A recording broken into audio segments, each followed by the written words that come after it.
At least 6 tornado sightings were reported in eastern Colorado on Sunday afternoon during a wave of severe thunderstorms, at least one of which forecasters called extremely dangerous, according to the National Weather Service. As of 5 p.m. Sunday, a tornado touchdown had been reported near Arapahoe Park, about 25 miles southeast of Denver, and 3 were reported in different parts of Bennett, about 32 miles east of Denver, according to NWS reports. Another tornado was spotted by an off-duty NWS employee about 7 miles north of Kanorado on the Kansas-Colorado border. The 3 Bennett sightings appear to be the same tornado touching down 3 times, according to Arapahoe County Sheriff's officials. It first touched down at about 1:50 p.m. Sunday. The tornado destroyed or damaged at least 17 buildings, including 6 homes, but no injuries were reported Sunday afternoon, according to the Arapahoe County and Adams County Sheriff's offices. Anyone needing information or assistance can reach sheriff's officials at 455 South 1st Street, inside the Bennett Recreation Center.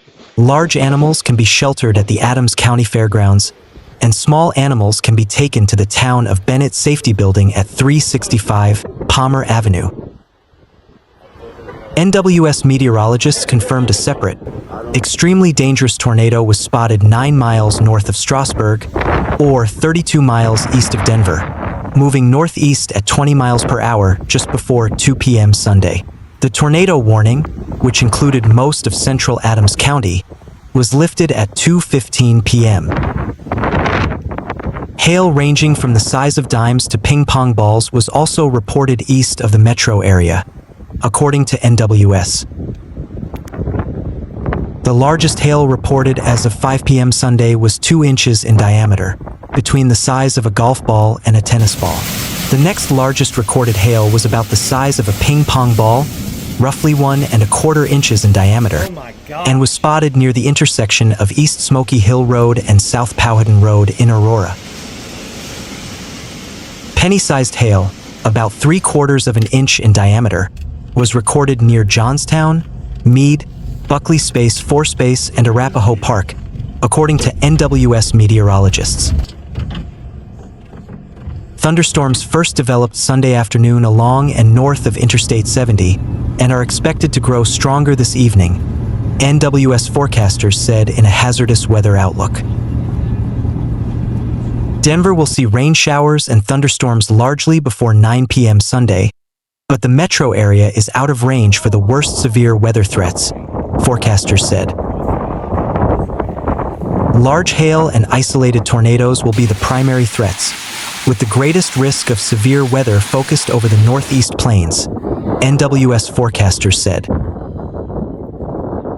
The worst of Sunday's storms will hit the eastern plains between 4 p.m. Sunday and 3 a.m. Monday, forecasters said.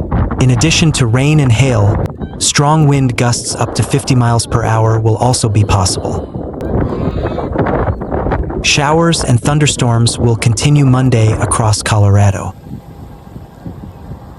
Zachary Ongodi, a partner of Flying Bee Bar Ranch, told local media that this storm was unlike anything else he's experienced in 20 years of ranching in Adams County. "It's just chaos down here. I mean, it looks like a war zone," Ongodi told Belt. "Looks like a half-mile wide of spinning destruction." He said that debris from neighbors miles away has ended up on his ranch.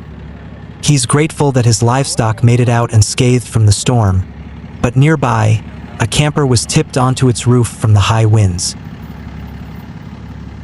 Nevertheless, the storm is another sign of community for the area.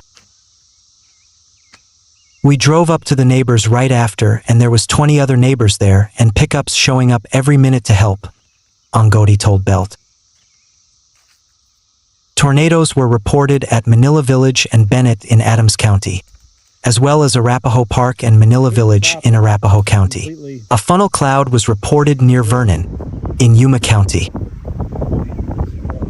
Damage and debris was scattered across yards and fields in the Elkhorn Ranch neighborhood in Elbert County after a tornado swept through the area. Just never thought it would happen out here, said Tim Greenwood, whose home in Elbert County was hit by the storm.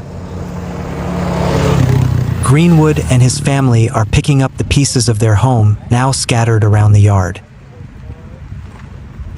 I mean, it's devastating, Greenwood said. You see everything you've worked so hard for and worked on and built, and now it's all over the street. It's crazy.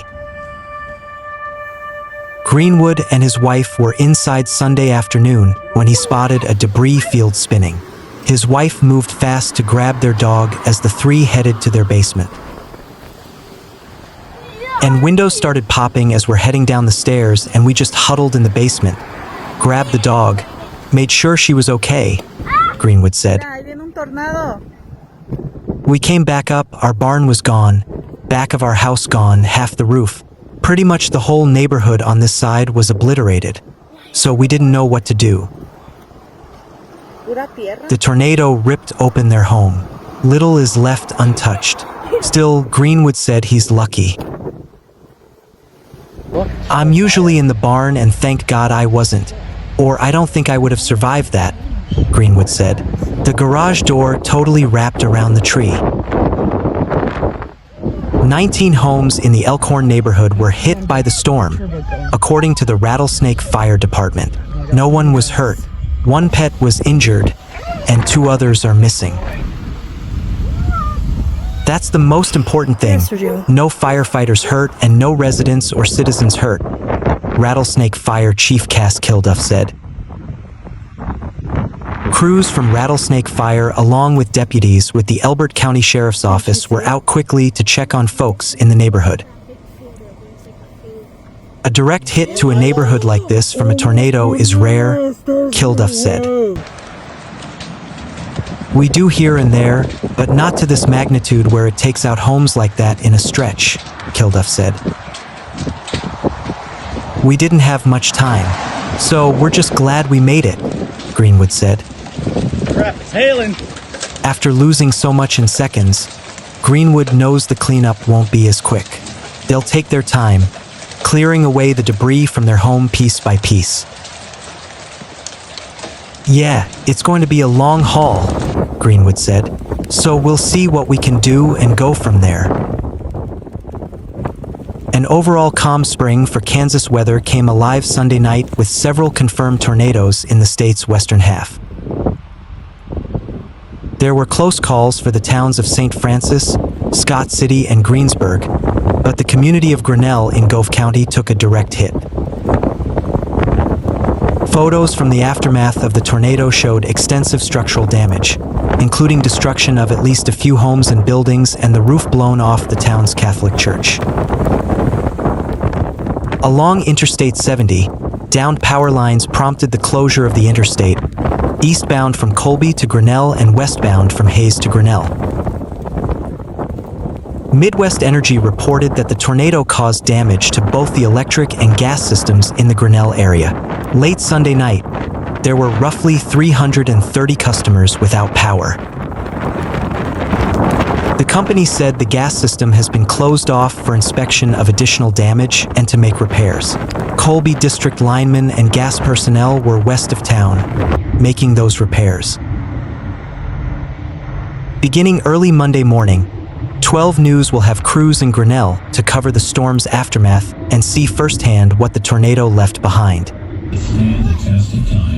Meanwhile, the NWS reported a life-threatening tornado emergency swept through rural south-central Kansas late Sunday night, prompting urgent warnings in Dodge City. At 10:20 p.m. Central Daylight Time, a confirmed large and extremely dangerous tornado was reported near Haviland, moving northeast at 25 miles per hour, endangering northeastern Kiowa, southeastern Edwards, and northwestern Pratt counties.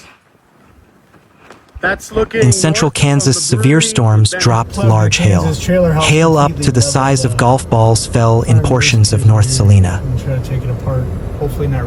Senator Roger Marshall and Representative Tracy Mann are among the Kansas lawmakers who have issued statements about Sunday's storms. My office is in contact with local authorities to closely monitor the damage, and we stand ready to assist however we can, Marshall said.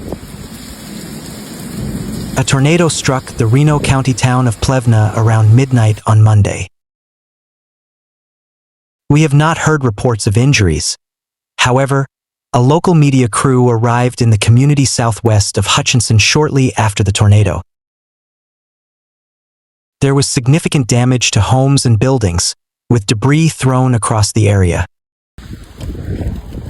One homeowner said he is grateful his property didn't sustain significant damage.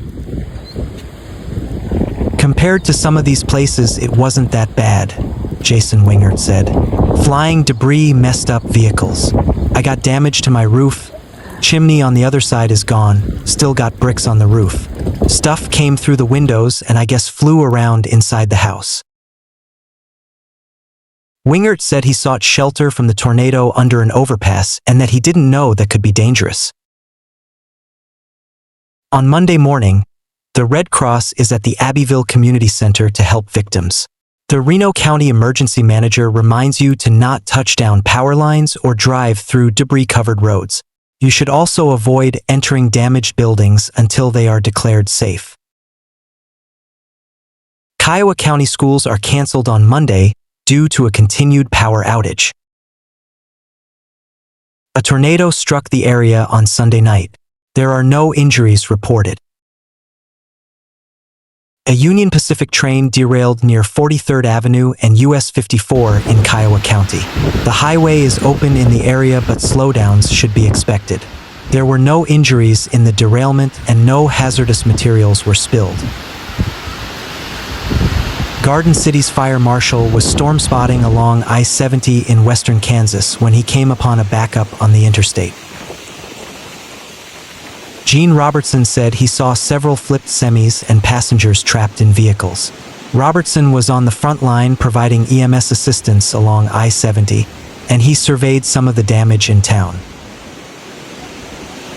We assisted the people on the interstate with patient care and traffic control, then went into town and assisted their fire department there with search and rescue, Robertson said. There is a massive There's no major injuries, a lot of damage, but everybody was safe. Very heavy damage to the west side of town. Several houses destroyed completely on the foundations, others missing roofs, others having one or two walls left. Utility crews in northwest Kansas are working to restore power to Midwest Energy customers. The utility company said at least 15 poles were downed in the tornado. Midwest Energy shut off gas, but could restore service on Monday if it's determined that there are no leaks. There are also outages farther south. About 800 customers are without power in Reno and Pratt counties. Okay. First responders in Stafford County rescued people who were trapped in a demolished home. Dispatchers said it happened after a storm late Sunday night in the Neola Township southeast of Stafford. Nobody was seriously injured, but there are lines down in the area.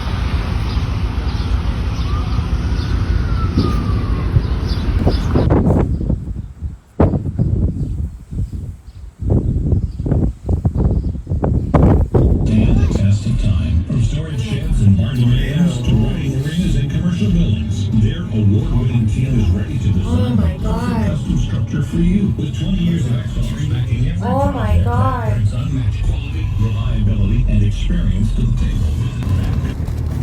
Oh, that's a truck. Yeah. Oh my God.